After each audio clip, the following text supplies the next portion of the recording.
Good afternoon, all of you. So, in our last class, we already studied that the first war of independence. Okay, first war of independence in 1857. So, today we move on to the next topic, that is nationalism. What do you mean by nationalism? Are you heard about nationalism? The word meaning of nationalism. Do you know the word meaning of nationalism? Nationalism means Deshiyata. Okay, the emergence of nationalism in India, or how the nationalism emerged in India. What are the major reasons? Okay, that will be uh, that will we are going to discuss here. Okay, so nationalism is the sense of unity. So it's a sense of unity among the members, or unity among the peoples in a country. Okay, irrespective of caste, creed, religion, and region, irrespective of these elements. So it's a unit among the members, or unit among the peoples in a country. That is the concept of nationalism. ദേശീയത, ഒരു രാജ്യത്തെ ജനങ്ങൾ തമ്മിലുള്ള ഐക്യം. അല്ലേ? ഇപ്പം നമ്മൾക്കറിയാം, നമ്മൾക്ക് ഇപ്പോൾ ഇന്ത്യ പാകിസ്ഥാൻ ക്രിക്കറ്റ് മാച്ച് നടക്കുന്നു. സ്വാഭാവികമായിട്ടും നമ്മളെ മൈൻഡിൽ എന്തുണ്ടായിരിക്കും? നമുക്ക് പ്രത്യേകിച്ച് അതിൽ ബെനഫിറ്റൊന്നുമില്ല, കളിക്കുന്നവർക്കാണ് അതിൻ്റെ ബെനഫിറ്റ്. അപ്പോൾ എങ്കിൽ കൂടി നമ്മളുടെ മൈൻഡിൽ എന്തുണ്ടായിരിക്കും? ഇന്ത്യ ജയിക്കണം എന്നുള്ളൊരു വലിയൊരു ആകാംക്ഷ ഉണ്ടായിരിക്കും. സോ അതുതന്നെയാണ് നമ്മൾ ദേശീയത എന്ന് പറയുന്നത്. നമ്മളുടെ ദേശത്തിനോട്, നമ്മളുടെ രാജ്യത്തിനോടുള്ള നമ്മളുടെ സ്നേഹം, കടപ്പാട്. That is the concept of nationalism. Okay, so nationalism means the unity among the peoples in a country, irrespective of their caste, creed, etc. ജാതി മത വർഗ ഭേദ വ്യത്യാസമില്ലാതെ ജനങ്ങൾ തമ്മിലുള്ള ഐക്യത്തിനെയാണ് നാഷണലിസം എന്ന് പറയുന്നത്. Okay, clear? Nationalism began to grow in India as the British economic exploitation. So the concept of nationalism which began, or which emerged due to the economic exploitation of Britishers. ബ്രിട്ടീഷുകാർ ഇവിടെ വന്നിട്ട് നമ്മളെ ചൂഷണം ചെയ്തതിൻ്റെ after effect ആയിട്ടാണ് nationalism എന്നുള്ള ഒരു concept emerge ചെയ്ത്. Okay, so it grew into a fierce British antagonism among various sections of India. Indian National Congress was an example for such an organized form of nationalism. So INC, okay, I think you already heard about INC, Indian National Congress. Indian National Congress is an best example for the organized form of the nationalism. അപ്പം nationalism എന്നുള്ളൊരു കൺസെപ്റ്റിൻ്റെ ഒരു സംഘടിത രൂപം എന്ന് നമുക്ക് INC പറയാം. INC എന്ന് പറഞ്ഞാൽ എന്താണ്? ഒരു സംഘടനയാണ്, ഒരു ഓർഗനൈസേഷൻ ആയിരുന്നു, അല്ലേ? അപ്പോൾ അതിലെന്താണ്? ഒരുപാട് വ്യക്തികൾ കൂടി ചേർന്നിട്ടുള്ളൊരു സംഘടനയായിരുന്നു INC. For what? ബ്രിട്ടീഷുകാർക്ക് എതിരെ, അല്ലേ? നമ്മളുടെ ഇന്ത്യയെ പ്രൊട്ടക്റ്റ് ചെയ്യാനും നമ്മൾക്ക് ഇൻഡിപെൻഡൻസ് കിട്ടാനൊക്കെ വേണ്ടിയിട്ട് പിന്നെ ഫ്രീഡം മൂവ്മെൻറ്റ്സിൽ മുന്നിൽ നിന്നിട്ടുണ്ടായിരുന്ന ഒരു ഓർഗനൈസേഷനാണ് INC. So it's an organized form of nationalism. നാഷണലിസത്തിൻ്റെ ഒരു സംഘടിത രൂപം എന്ന് നമുക്ക് INC പറയാം. Then Indian National Congress was formed in December 1885 in Bombay. So INC formed in December 1885 in Bombay. Then 72 delegates from different parts of India attend its first session. So in the first session of INC, in the first meeting of Indian National Congress, there were 72 delegates. Delegates means പ്രഗത്ഭര്. ഇന്ത്യയുടെ വിവിധ ഭാഗങ്ങളിൽ നിന്ന്, വിവിധ എന്താ പറയുക, തലങ്ങളിലുള്ള പ്രഗത്ഭർ എന്ന് പറയില്ലേ, അത്തരത്തിലുള്ള ആളുകൾ, 72 ആളുകൾ ആ മീറ്റിങ്ങിൽ പങ്കെടുത്തിട്ടുണ്ടായിരുന്നു. This led to an organized form of nationalism. അപ്പോൾ ഇങ്ങനെയുള്ളൊരു meeting, first session, this led to an emerged form of nationalism or organized form of nationalism. അതാണ് നാഷണലിസത്തിൻ്റെ ഒരു ഓർഗനൈസ്ഡ് ഫോമിലേക്ക് നയിച്ചത്. ഒരു ഒത്തൊരുമയാണല്ലോ അവിടെ കാണുന്നത്. കാരണം ഇന്ത്യയുടെ വിവിധ ഭാഗങ്ങളിൽ നിന്ന്, വിവിധ മതത്തിലും ജാതിയിലും പെട്ട വിവിധ സെക്ടറിൽ നിന്നുള്ള ആളുകളാണ് ആ മീറ്റിങ്ങിൽ പങ്കെടുത്തിട്ടുണ്ടായിരുന്ന പ്രഗത്ഭർ. സോ അതെന്നെ ഷോ ചെയ്യുന്നത് എന്താണ്? ഒരു ഒത്തൊരുമയാണ് അവിടെ കാണിക്കുന്നത്, അല്ലേ? So INC is an best example for the organised form of nationalism.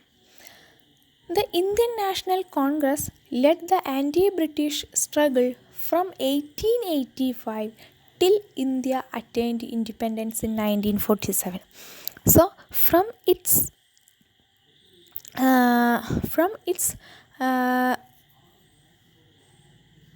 formation, it led the anti-British struggle until India attained independence in 1947. അപ്പോൾ അത് രൂപം കൊണ്ടത് എന്നാണ്? 1885. അപ്പോൾ അത് മുതൽ ഇന്ത്യക്ക് എന്നാണോ സ്വാതന്ത്ര്യം കിട്ടിയത്, ഇന്ത്യ എന്നാണോ ഫ്രീഡം അറ്റൈൻ ചെയ്തത്, അതുവരെ ബ്രിട്ടീഷുകാർക്കെതിരെ പൊരുതാൻ വേണ്ടിയിട്ട് INC മുന്നിൽ തന്നെ ഉണ്ടായിരുന്നു എന്നാണ് പറഞ്ഞ്. INCയുടെ നേതൃത്വത്തിൽ ഒരുപാട് സ്ട്രഗിൾസ്, ഒരുപാട് മൂവ്മെൻറ്റ്സ് ഇന്ത്യയിൽ നടന്നിട്ടുണ്ട്. So nationalism is the concept of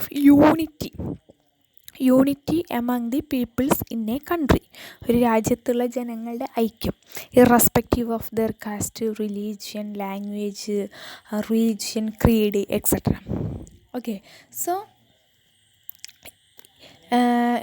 it began to grow in India as the British economic exploitation. അപ്പോൾ ബ്രിട്ടീഷുകാർ നമ്മളെ ചൂഷണം ചെയ്യാൻ തുടങ്ങിയപ്പോഴാണ് നമുക്ക് ഒത്തൊരുമയൊക്കെ വന്നത്. എന്തിന്? ബ്രിട്ടീഷുകാരെ ഇവിടെ നിന്ന് ഓടിക്കണം എന്നുള്ളൊരു കൺസെപ്റ്റൊക്കെ മനസ്സിൽ വന്ന്. അങ്ങനെയാണ് എല്ലാവരെയും ഒരുപോലെ ബ്രിട്ടീഷുകാരുടെ ഭരണം നെഗറ്റീവായിട്ട് ബാധിച്ചപ്പോഴാണ് അവരെ ഇവിടുന്ന് തുരത്തണം എന്നുള്ള ആശയത്തോടെ എല്ലാവരും ഒത്തൊരുമിക്കാൻ തുടങ്ങിയത്.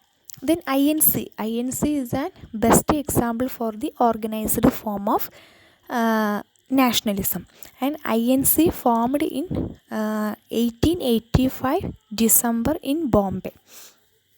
Okay, and in its first meeting, in its first session, 72 delegates were attended the meeting from the different parts of India. Okay, so that is the growth of how the nationalism emerged in India. That is എന്താ പറയുക, ബ്രിട്ടീഷുകാർക്കെതിരെയുള്ളൊരു മനോഭാവം.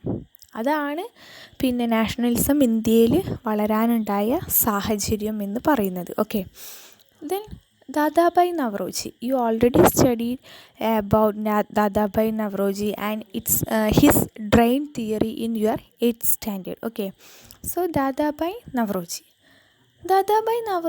is a person who has collected and studied statistics on the collapse of the Indian economy during the British period.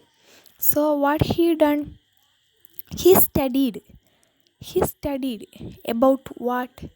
About the collapse of the Indian economy, destruction of the Indian economy during the British period. British ഭരണകാലത്തെ Indian എക്കണോമീനെ കുറിച്ചിട്ട്, Indian എക്കണോമിയുടെ നാശത്തിനെ കുറിച്ചിട്ട് പഠിച്ചിട്ടുള്ള വ്യക്തിയാണ് Dadabhai Naoroji. Okay, the drain of wealth. Drain means ചോർച്ച. The drain of wealth to England was the root cause of poverty and starvation in India. Based on the study, he put forward the drain theory. So he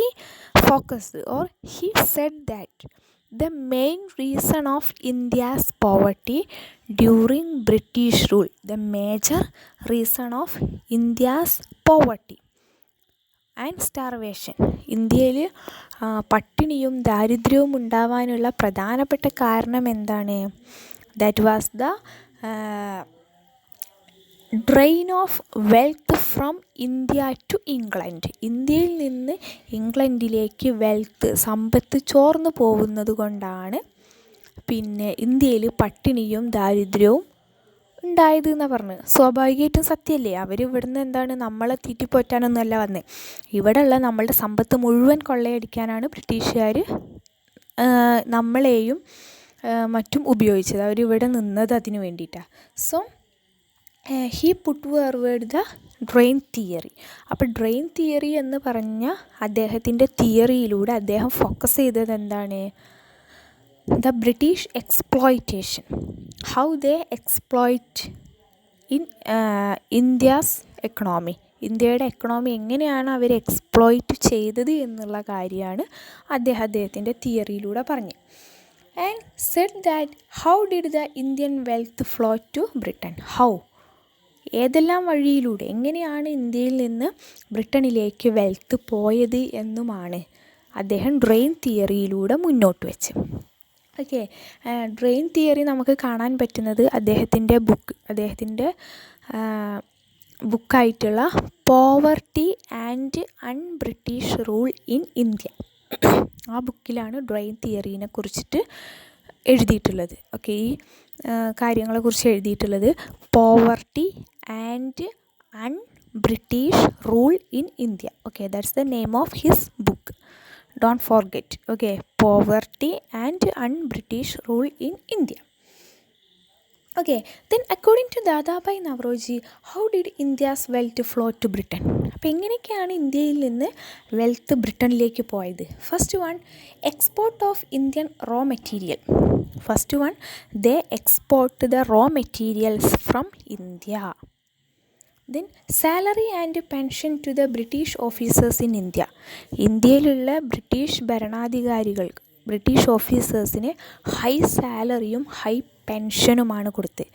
അതെങ്ങനെയാണ്?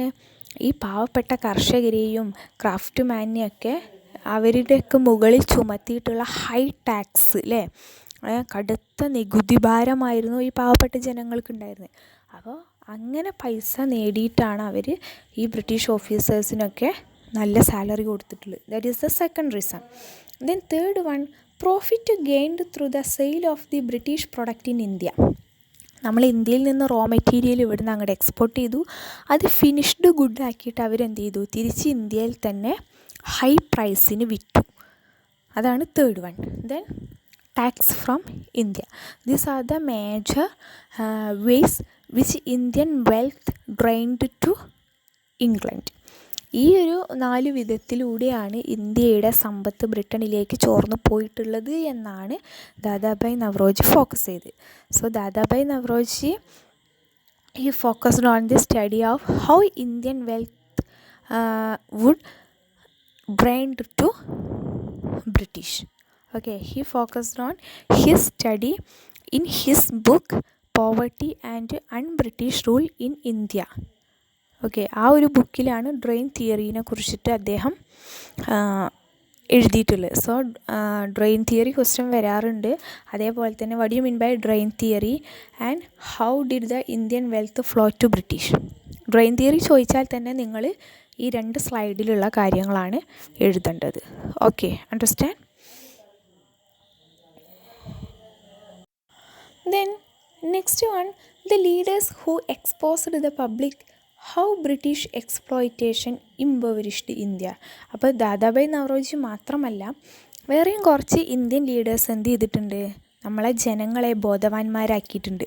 ബ്രിട്ടീഷുകാർ നമ്മളെ exploit ചെയ്യുകയാണ്, ഈ വിധത്തിലൊക്കെയാണ് അവർ നമ്മളെ ചൂഷണം ചെയ്യുന്നത് എന്ന്. ആരൊക്കെയായിരുന്നു അവർ?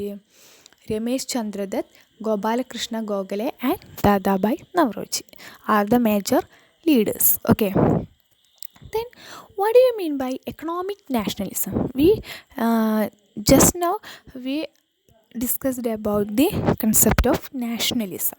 Nationalism means the unity among the people in India. Okay, that is unity among the people in a country. Okay, irrespective of their caste, creed, religion, region, etc. Then what do you mean by economic nationalism? The common people realized that the poverty and exploitation they faced had been the creation of the British. So, after a long time, after a long time, the Indian people realized that